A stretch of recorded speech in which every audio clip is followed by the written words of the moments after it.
Jean Maillet, bonjour. Nous allons parler d'Educlever et en particulier d'Enseignio. Alors on nous rappelle un petit peu ce que c'est le Enseignio de Educlever. Alors Enseignio de Educlever, c'est une plateforme numérique de contenu et de ressources pédagogiques avec une volonté de créer une interaction entre les enseignants et les élèves. Donc un ensemble d'outils à disposition de l'enseignant pour triturer, manipuler les contenus pédagogiques contenus dans la plateforme, leur permettre de créer des parcours pédagogiques, disposer d'outils de suivi et d'analyse de l'activité des élèves, et puis permettre aux élèves de retrouver à l'école, en dehors de l'école, un ensemble d'activités proposées par leurs professeurs, tout simplement. Alors cette plateforme donc existe quand même depuis quelques temps. Il y a quand même un beau background chez Educlever concernant tout ce qui est ressources interactives, on le sait. Et donc récemment, vous avez remporté un appel d'offres dans un petit coin reculé de la France, c'est ça? Voilà, c'est ça, dans un coin où on aime se rendre tout particulièrement, parce qu'il est très agréable au regard et en termes de climatologie. C'est la région Provence-Alpes-Côte d'Azur qui nous a fait confiance autour des ressources, plus particulièrement de niveau lycée. Lycée professionnel, et qui met à disposition la plateforme Enseignio pour tous les lycéens et tous les lycées de la région. Ça s'est accompagné ensuite d'un cahier des charges un petit peu particulier, puisque aux alentours de la fin de l'année, il y a une épreuve un peu anecdotique du type baccalauréat qui attend les élèves.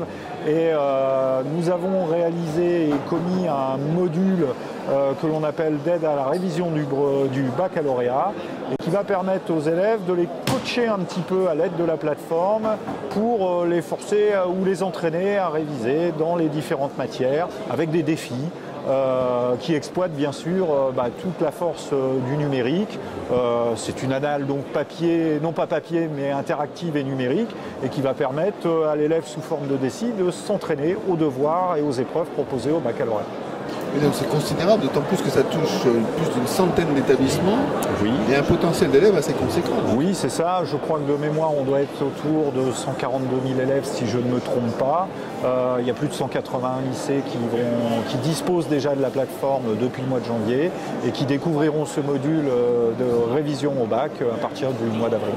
Alors concrètement, pour un élève, Enseignio est accessible par un PC, par quel type de device? Alors en effet, historiquement, Enseignio est une plateforme qui est accessible au départ depuis un ordinateur, quel que soit son environnement, iOS, Windows, Linux, du full web, en fait. Full web.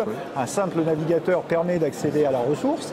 Et depuis le mois de novembre, nous avons repensé également nos interfaces de sorte à être vraiment avec un design full responsive qui va permettre d'utiliser la ressource depuis une tablette, depuis un smartphone, et disposer des contenus à partir de n'importe quel device. Donc tout ça c'est en mode cloud quelque part, ou SaaS, c'est quoi exactement? Alors le principe de base est en effet de proposer la ressource en mode SaaS et cloud, mais néanmoins on peut rencontrer des environnements parfois un petit peu difficiles, où l'on est amené à perdre sa connexion, où on a ne plus disposer de suffisamment de débit, ce qui nous a poussé également à décliner la plateforme sous forme d'une application qui va permettre d'emmener du contenu en mode déconnecté et de travailler quelque part sur une notion en retrouvant l'ensemble des granules pédagogiques qui permettent d'aborder la notion en étant dans un mode complètement déconnecté. Bon, c'est très bien tout ça. Voilà, donc des nouveautés qui continuent d'implémenter une plateforme qui finalement existe depuis 2007, mais qui continue à s'adapter à la fois aux évolutions du web et aux évolutions aussi des matériels qui viennent de plus en plus enrichir les possibilités pédagogiques du numérique.